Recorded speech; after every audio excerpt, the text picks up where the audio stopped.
Hi, I'm Dr. Carolyn Lincoln with Play to Behave, and today I'm going to help you with a puppy that might be whining and crying. You just brought it home, you're so thrilled to get it, and you love this puppy to pieces, but it cries and whines every time you leave the room, or you have to go to work, do the laundry, whatever. You don't know what to do because you can't put that puppy in a crate.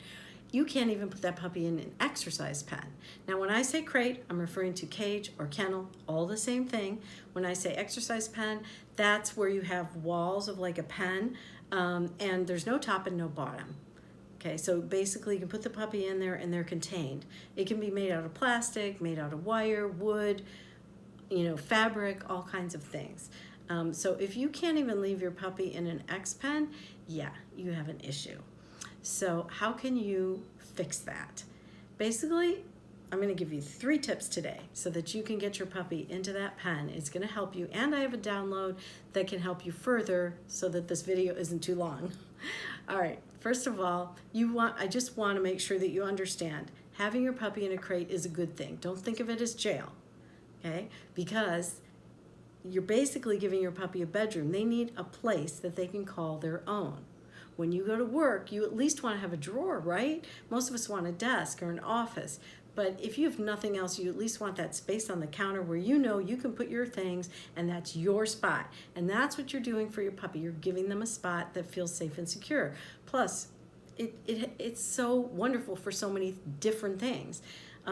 So I don't have to tell you all that. You already know a crate is great. It's going to keep your puppy safe. It's going to keep other people safe, and it's going to give you the time that you need to get things done. So what are you going to do to get that puppy in there?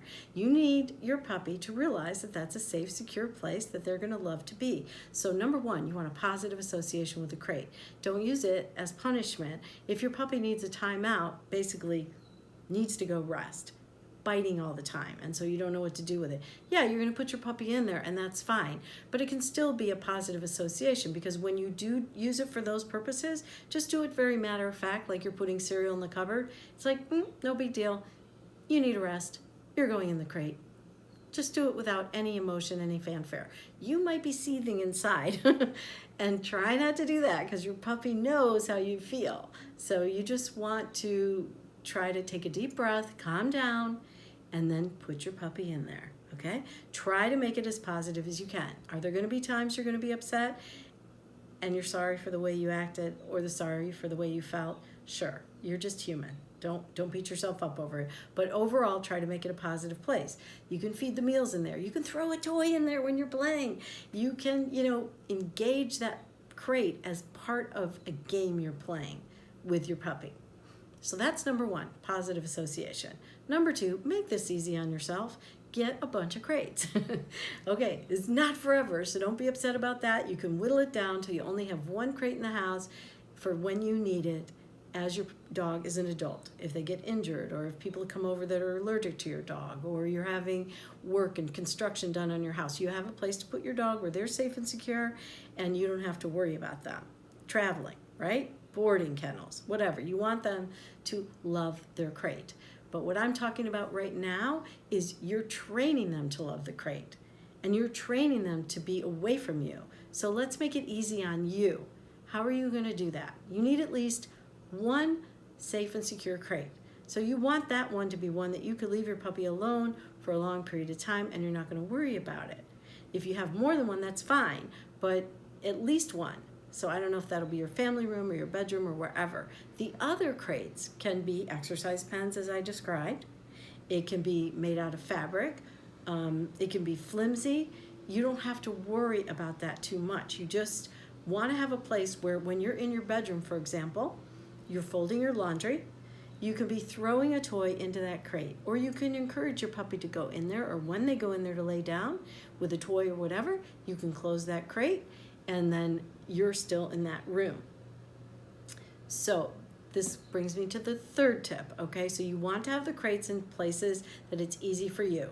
For me, that's having 1 in my office, 1 in my family room, 1 in the kitchen, 1 in the bedroom, and 1 in the basement, because I want my puppy eventually to be comfortable to be left alone in the basement for when work is being done in my house, and or I'm having a party. I don't necessarily always want the dog at the party. Okay, so And again, this is not jail. This is not a bad thing. My dogs love their crate. I can tell them from the second floor. Well, I only have one dog right now, but I've always been able to say, ready, cage, and they'll race down the stairs and race down to the basement stairs and race into their crate. How do you get that? One, as I said, positive association. Two, have a lot of crates around so it's easy for you to train. What is tip number 3? Tip number 3 is to do it randomly, okay? You want to put your puppy in there for random amounts of time at random times during the day. Okay, so you're cooking dinner. Put your puppy in the crate while you're cooking dinner. It could be right next to your feet, doesn't matter. Maybe they're only in there 30 seconds and they have a little bone they can chew on. Fantastic. Maybe another time you put them in, but now it's going to be 30 minutes and they also have a bone or something to do, or they're just going in there to sleep. And maybe the door is open and closed and open and closed. It doesn't matter. Just make it all random.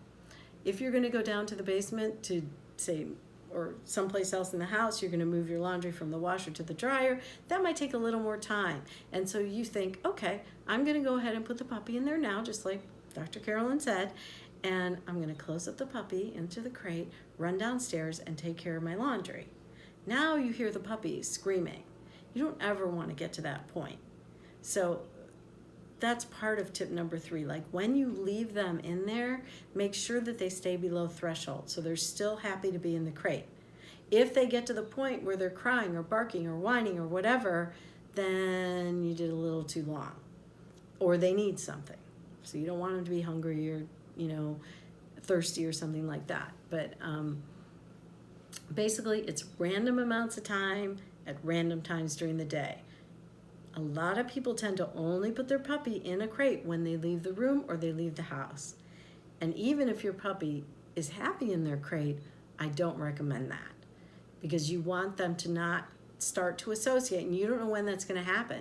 It could be today, it could be 3 weeks from now, it could be 3 months from now, and all of a sudden your puppy's like, hey, every time they put me in the crate, they leave. I don't like that.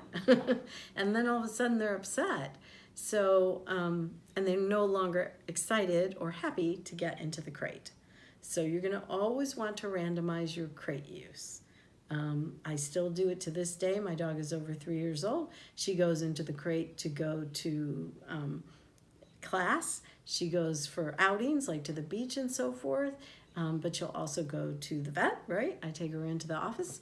And then at the same time, like when we're someplace with the crate, she might be in there a little bit and out a little bit. So you want to randomize it. So there are your 3 tips for today. So 1 is you're going to have a positive association. Number 2, you're going to have a number of crates, so it makes it easy on you to create that positive association because it's every room, easy for you to get to and do. And number 3, you're going to want to randomize when you put your puppy in the crate and for how long. So they get used to it and they don't think, I'm going in the crate, bad things are going to happen. No, they're going to go in their crate and not think anything of it. So if you'd like further information on that, or you'd like a summary of this as well, you can get that from my download. I'm going to put it in the comments below. If you like my channel, please subscribe and give me a thumbs up. I'd love that. I'm here to help you. So if you have questions, you can also email me at playtobehave@gmail.com. Thanks for visiting today. Again, this is Dr. Carolyn Lincoln with Play to Behave.